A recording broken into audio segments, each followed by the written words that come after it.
Well, welcome to a Campfire Music Foundation interview. I'm here today with TJ Wordplay, an artist, producer, educator, and music leader from Tacoma, Washington. Thanks for being here with me. Thank you. Yeah. WordPlay TJ. WordPlay TJ. Yeah, my bad. Okay. Cool. Well, before we kind of get into the meat of things, I just am curious on how you started your musical journey. Yeah. So I'm originally from Little Rock, Arkansas, and my aunt and uncle and folks that I know are all busy in the church choir, and so I started in the choir as well in middle school, and then as I grew up, my dad also played saxophone and played the piano a bit, and so I picked up some of those skills, and I started making music in middle school, started performing in high school, and then went forward from there. So were you recording? When did you start recording? Around 2004, 5. Okay. Yeah. And what did that look like? How did you start recording? What was the motivations for wanting to release music? Yeah, my uncle had a recording studio. Okay. And he would let us record from time to time. And then I started performing with a group from high school. And what was that called?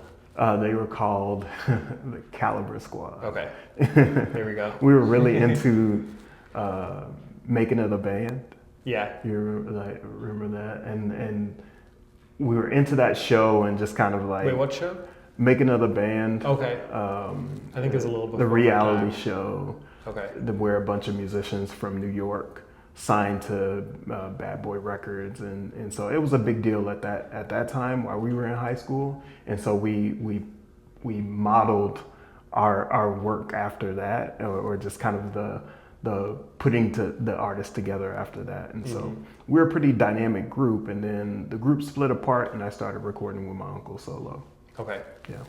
Interesting. And when you started recording, did you release on CDs or was streaming around then? What did that look like? Streaming was, I think this was around the beginning of iTunes. Okay. So digital music was around. iPods were in existence. It was pretty close to the first iPhone. And we were still primarily using CDs. So we were printing CDs and selling them at school. In fact, like we would do like 100-pack and like sell them as much as we possibly could. And then eventually I started getting into digital around 2005 in the MySpace days. Okay. So MySpace, I would upload there. I would program my own MySpace page in HTML and modify it that way. And then, yeah, just try to circulate. I don't know if you've heard of Reverb Nation. Reverb Nation is like one of the earliest digital distributors, so to speak, and music marketing hubs where you could make a profile and also distribute your music widely. And so I signed up with Reverb Nation, and that was my first entry into getting on like iTunes and so forth. So were you, like when you said you first released music, it was on CDs. Yeah. Were you making any money from that? Yeah, I was making a bunch of money offhand, right? So like 100-pack CDs for me would cost about $20, $30, and then I would sell each of the CDs for $5 a pop. Okay. So I would easily make a decent profit on those CD sales. And you own the masters and everything, so you sell all of it. Yeah. Okay. Yeah. And so I go back and like put it into equipment or studio time or something like that. And this is the advent of Fruity Loops. So Fruity Loops was brand new. Really? At that time. Okay. Yeah. So we pirated Fruity Loops in order to make music. Yeah. And then I went to Guitar Center and bought all my equipment and stuff like that. And then I just kept rinse and repeat. Yep. And then the market crashed. So talk me through what happened. So you were making music for what, 3 or 4 years kind of before that happened? Yeah. And then how did you respond? So in 2005, I was, kind of still selling CDs, still in high school, still kind of maturing into what I was going to do as a solo act.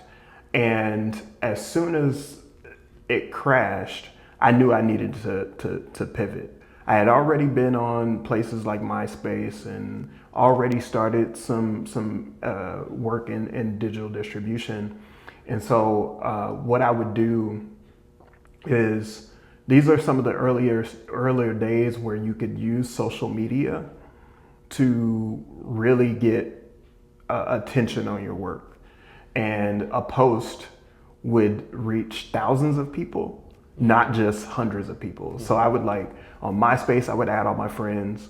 On Facebook, I would add all my friends. Eventually, I think Twitter came around, but I think that was a little bit later. But YouTube, I think was 2006, 2007. And so I really used MySpace, Facebook, and YouTube to get my music circulating with other people. And that was, I mean, nowadays that's that's what you have to do to be successful, but you were kind of on the earlier wave of pushing your music digitally, right? Yeah. It really was out of necessity, right? If you're going to school as a kid and then you're able to sell, 100 pack of CDs pretty easily, or you have I was also performing live. So I would go and try to sell CDs at my shows too. And I would sell out, but then eventually people stopped buying it. Even though folks didn't necessarily have the capability to play the music in their car all the time, or didn't necessarily have an iPod because it wasn't widely adopted at the time. Sure. But I would still use those digital mediums to get the word out. Yeah. And so how did you, do you remember when Spotify came out, and what were you feeling at the time? Is it something you were excited about? I was skeptical, like everybody else. I was primarily focused on iTunes and Apple Music because at the time, iTunes was my biggest generator. I was not monetized on YouTube, okay. So I couldn't generate that way. And with iTunes, I was able to recoup almost the same as what I would do with CDs. Sure. And so it was, the bulk of my business was iTunes, live performances, where I would usually get a guarantee or a split of the door. And then merch sales. And with Spotify, I was just kind of curious. I was like, what's going to happen here? So I was just like everybody else, not unsure, really unsure. And so now 15, 20 years later, into the streaming revolution, what are your thoughts on how it's working, or how it isn't working? Simply put, it's not working, right? Start with social media, right? If social media is the primary way for me to get the music out there and get it heard, there's no way to truly get organic growth that doesn't downgrade you in the algorithm. It's not incentivized to promote yourself out there anymore. It's more incentivized to keep shooting your shot and feeding them enough traffic so they can get ad dollars. And that's how the algorithm pumps you up. And then with streaming, no matter how much you invest, their algorithms are also suppressive. So with YouTube, with Apple Music, with Spotify, no matter what the streaming service is, as much as you try to promote and get stuff through the door and accessible to fans, they're not going to continue to push it in front of people. I think the only platform right now that I can truly hope to get music out in front of people is Pandora, strangely enough. Interesting. So what about the money side of things? Do you see, is it sustainable, what you see from streaming? No, it's not, and it's night and day. Where I was able to like really recoup and use those funds to like advertise and market some more With CDs? with You mean? CDs, with iTunes, with sales. Even my Bandcamp is dramatically like different from when I first started selling digitally. Okay. And that's a shame. But you don't see as much on Bandcamp as you used to? No. No. In fact, with my last album, it's the most that I've seen in several years because I reached out to them to be put on the homepage for a few days. Okay. Interesting.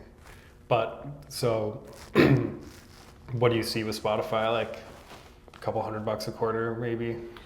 If that. If that. If that. Right now, my biggest revenue driver is Pandora. Okay. Yeah. Why is that? Because Pandora still is artist focused.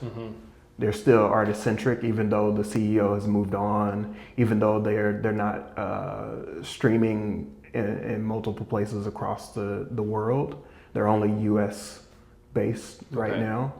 And with Pandora, you can run promotional campaigns for free. Oh, interesting. So they have a platform called Pandora AMP, called Artist Marketing Platform. Okay. And you can kind of boost one of your songs once it has some organic traffic. Okay. And you can do that if you release something within the first year of your release. Interesting. And so you're fully self-published and everything? Yes.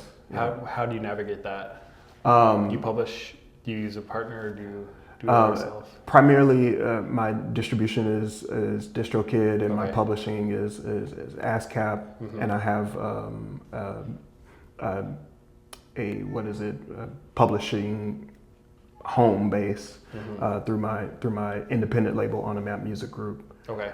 And so I self-publish, and then TuneCore does my administration. Sure. So I can like put it up once and not have to deal with all the paperwork at multiple places. But I'm registered, self-registered with everything else, in, the MLC, Sound Exchange, etc. What was the motivation for founding a label? I wanted control over my destiny. I knew that I didn't make music that was likely to be funded by a label. It's not pop music, it's really lyrical. It's also pretty underground as far as the sound is concerned. Like I've only recently started pivoting into more commercial sounds, so to speak. And my entire existence is pretty vehemently against labels for myself. And only because the idea that they don't want to develop folks anymore, not as much anyway, and they don't necessarily want to see you thrive as a songwriter or as an artist. It's a business. And so I had to say to myself, am I going to prop somebody else's business up, or could I just prop my own? So I chose myself. And I think that's totally right. I think, labels used to be distribution. They used to be pressing physical media for you, marketing. And I think that role has changed a lot. And I think more and more so artists can do that on their own, as you've demonstrated with your career. Yeah. What other challenges do you think that we as an artistic community, obviously like we're not getting paid for music, that's a huge problem. Yeah. What other challenges do you see as an artist today that you're affected by? The number one concern that I have is trying to sort of collect my fans. So my fans are so fragmented. across multiple different platforms. Like my Spotify fans only like use Spotify, and there's no way for me to understand what their email address is or what their phone number is, and getting them off of the platform to like connect with me is more difficult than it ever has been. Same thing with all the other platforms. If I don't have access to their email address or to their phone number, then I'm at a loss, really.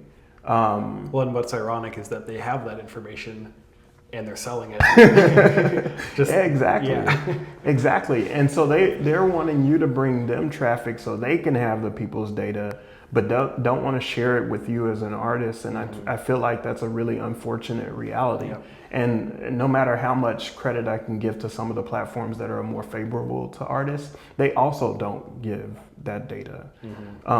And why couldn't it be as simple as having music listeners opt in to providing that data to the artist? Yeah. It's just a button. It could be, absolutely. Yeah. Yeah. So, and you're saying that you have what about like, you used to have a MySpace. Yeah. It sounds like you could connect better with your fans when you had a MySpace in the early days of the internet era than you can now. Yeah. The reason why is because, and people will notice this phenomenon even more. Social media went from a feed and post-based thing to a more so. Maybe I have this the wrong way, but I think today it's feed-based. So like everything is in the feed and it's all strangers. And everything that you subscribe to or follow is on a separate tab. And so it's really weird that I have to search for things that I'm already interested in separately from what they want to expose me to. Completely. And you have to do that on a separate app from where your fans are listening to you. Right. And so how can I have that genuine connection with people who wanted to follow me? Like they chose to subscribe or to follow or to be a part of what I'm building, and now they're all over the place again. Like I said, fragmented. How do you connect with them?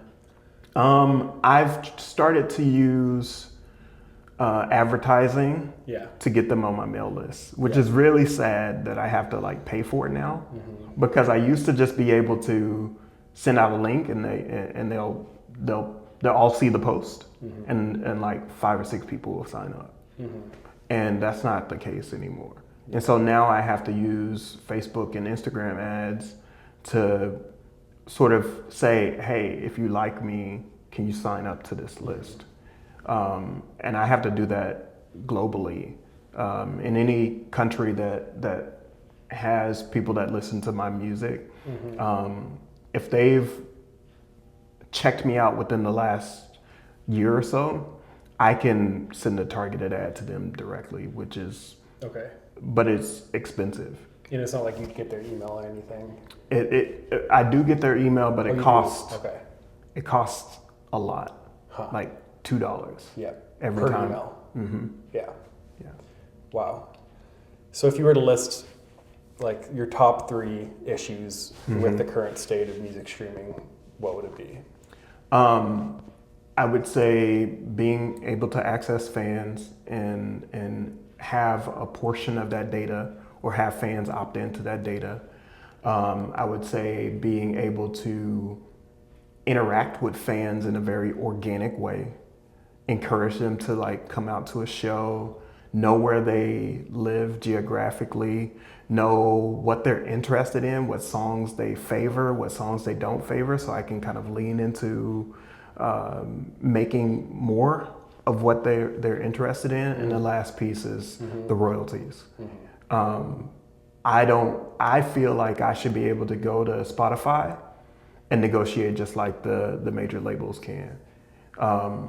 It doesn't make any sense that I can't say to them, well, if they can negotiate a rate, could I get, 50 of my buddies together and negotiated a rate for us.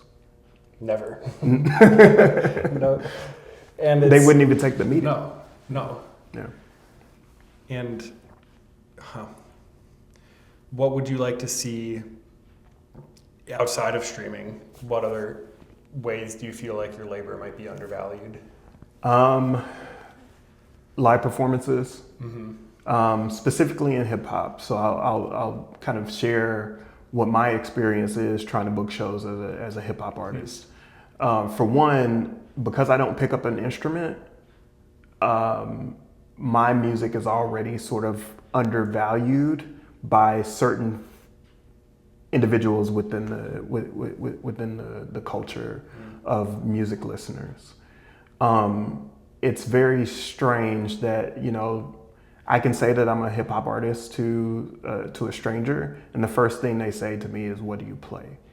And that lets me know that, like, and it's not a bad thing that they ask that question, but it is kind of confusing because I don't know that they really understand hip hop the way I do, and appreciate it the way that I do.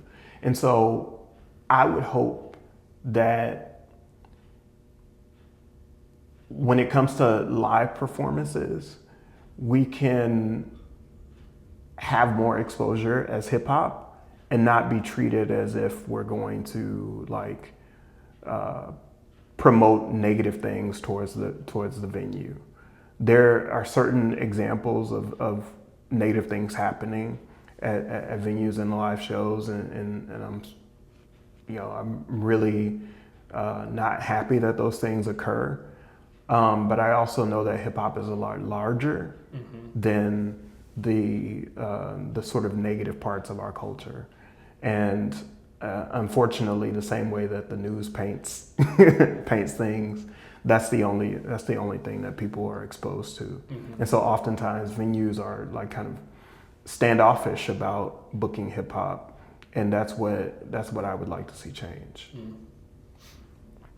What do you think it is? Do you think it's partially like racist bias, or is it just a lack of understanding of the current musical scene?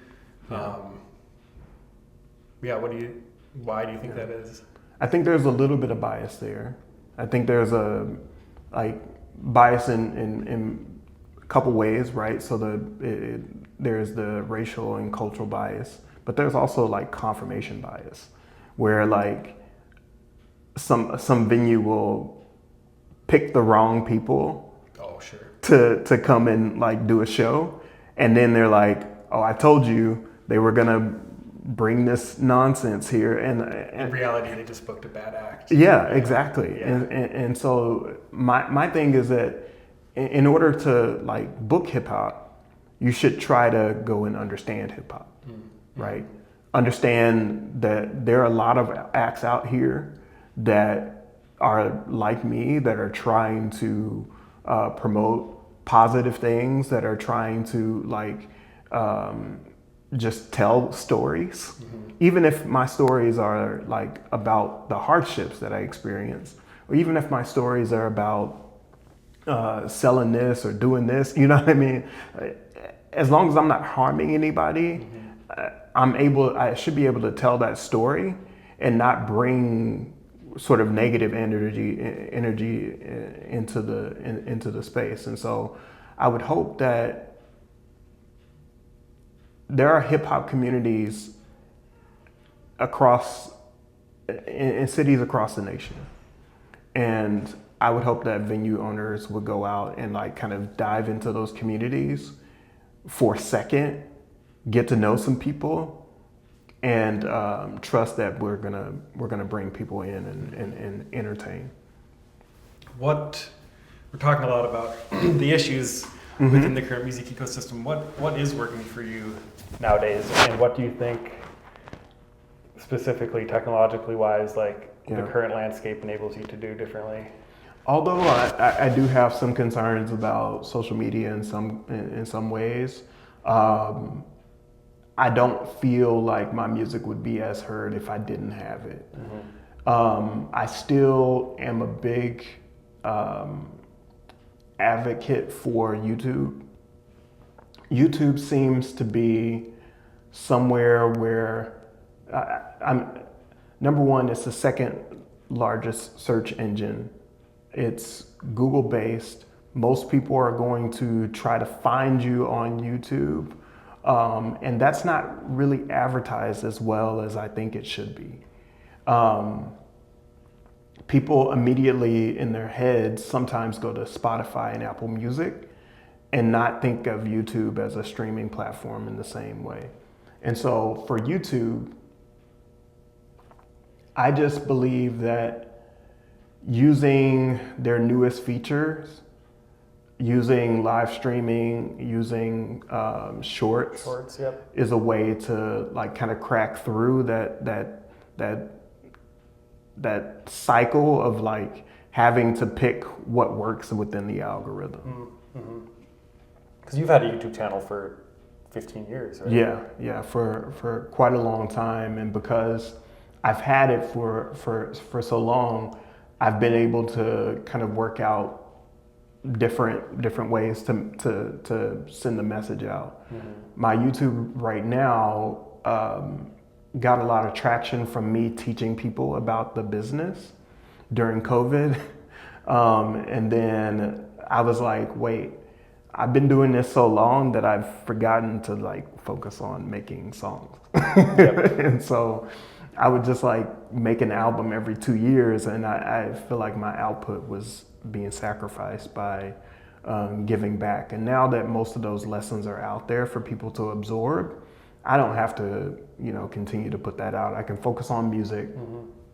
I can put shorts out, get people to kind of check out my music and check out my work. And so YouTube seems to be working okay for me. It's interesting. I feel like a lot of what we're talking about is not necessarily the technology that's the issue. It's the economics of it. It's kind of the other decisions made around the technology that is causing it to be so unsustainable for so many different folks. To bring it back to your music a little bit, how do you find motivation to keep putting music out there, to keep bringing your message to the world, especially when the reality is so discouraging sometimes? Two reasons. The first one is because I believe that I chose music as a lifelong pursuit. It's my craft. It's what I do. It's what I want to get better at. And I've read the book Mastery by Keith Jarrett? No, that's not him. Robert Greene. Robert Greene. Okay. And when I read that book, what dawned on me is that all these chapters are about people that focused on their craft and were committed to it for their entire lives, right? So there's going to be some individual in Japan that makes the best samurai sword, and that individual has been making swords for like their entire lives, and they learn from another master. That's the way I want to treat music. And for the other reason is because I get a chance to teach music within the community. I want to be like it really brings me a lot of joy to see the smiles on the faces of kids that make music for the first time and are ready to like share it with me, or ready to share it with their parents, or ready to share it with other people in the school and play it before the morning announcements. That's everything. That's like such a valuable experience. So is that kind of what motivated you to go into teaching? That was part of the motivation. I think I wanted to really be ingrained in the community that I lived in, and I really wanted to not just be in it, but a part of it. And what better way to be a part of the community than to teach within the community that you live in? So you've been a teacher for a couple of years now how many? About 6 years. 6 years. Yeah. So have you kind of seen the impact that you've had on students who are actually starting to go into the industry themselves? I haven't seen students go into the business yet, but I have seen. Because you're teaching elementary level? Middle school. Middle school, okay. Yeah, I have seen kids that I met when they were sixth graders during COVID, and now they're seniors.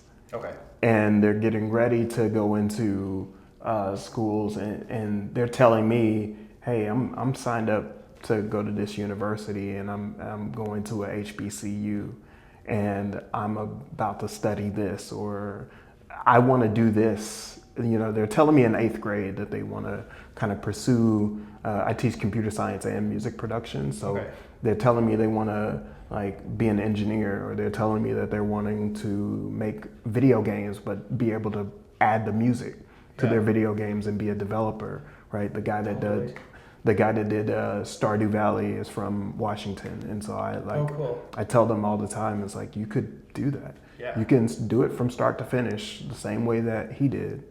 And so, And I think it kind of comes back to that mastery thing you were talking about, is not necessarily being focused on like the fruits of your labor, but are about the actual labor itself and crafting and being intentional about that.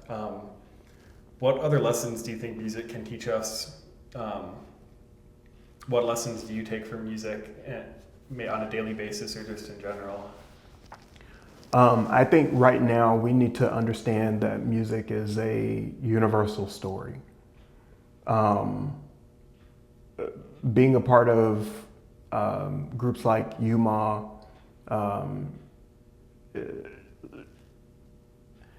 and working to push the Living Wage for Musicians Act, the fact that in times like this, we can be pretty close to trying to getting a bipartisan bill through Congress. And the one thing that would connect individuals who disagree so often is music, means that there's something there. There's something that we can learn from those notes, those 12 notes that we play traditionally within this culture. They are universal sounds. They're universal for the emotions that we feel, the ups, the downs, the lefts and the rights, and but we all speak that same language. And for me, I feel like music creates this openness to being receptive, to putting down all of your biases, putting down all of your bigotry, whatever that may be, putting down your guard, and just being receptive to other human beings. And that's what I feel like music can teach us. I heard a good quote once is, if you're expecting anything from music, you're expecting too much. Like it's there. Yeah. And it is there to allow us to express ourselves and to learn. Yeah. It's there for you to listen, not judge. Oftentimes, I've recently gotten to a place where I try to tell people, hey, when music is being judged, do we look at music the same way that we look at art in a gallery? And for me, at least, the answer is no. We take music much more personally, even if somebody else made it. And so then we go and critique it, like, that sucks, that's terrible, that's trash. Oh, I love this, and I want to keep it and put it in my collection. But when we go to a gallery, we're just like, Yep, so you're the subject, right, and the viewer, right? Yeah. Yeah, and that's what I want music to be for consumers. It's just to be, non-judgmental. You take it in, you can decide whether or not you want to continue to view it or listen to it anymore, but don't critique it as if it needs to be critiqued, That makes me think about community a little bit. How has your community throughout your life been impacted by music? My community for music feels very strong, right? So those early days of me selling CDs and putting those out in high school, right? That was about my school community. And then fast forward to like making music with other people, that was about my neighborhood. And even today, we have a thing called the 52 Collective, started by one of my collaborators, Icarus Gray. And he got a bunch of people in Tacoma area together to like rap and produce and make songs together and just put them out throughout the year. And so we collect what we've done over the year, put it on a playlist for other people to hear. It's the 52 Collective? Mm-hmm. Okay. Yeah. Very cool. Yeah. And is that serving as sort of, like, do you see those people pretty regularly? Yeah. We Yeah. just did a show on the 8th of Okay. February, this couple weeks So it's week very ago. ingrained with, like, your actual community that you see. Right, Yeah. right. That's so important. What do you think we need more of those types of collectives? What would you encourage people who are looking to get more involved with their community to do? I would say try to make music with like-minded folks, right? Folks that you resonate with, and don't be afraid to just ask for somebody to come and play an instrument on the track, or somebody to, there's folks in my profession who play instruments, and I asked them to play on my last album, right? So I wasn't afraid to go reach out to them and say, hey, I know you do this, part-time, so to speak.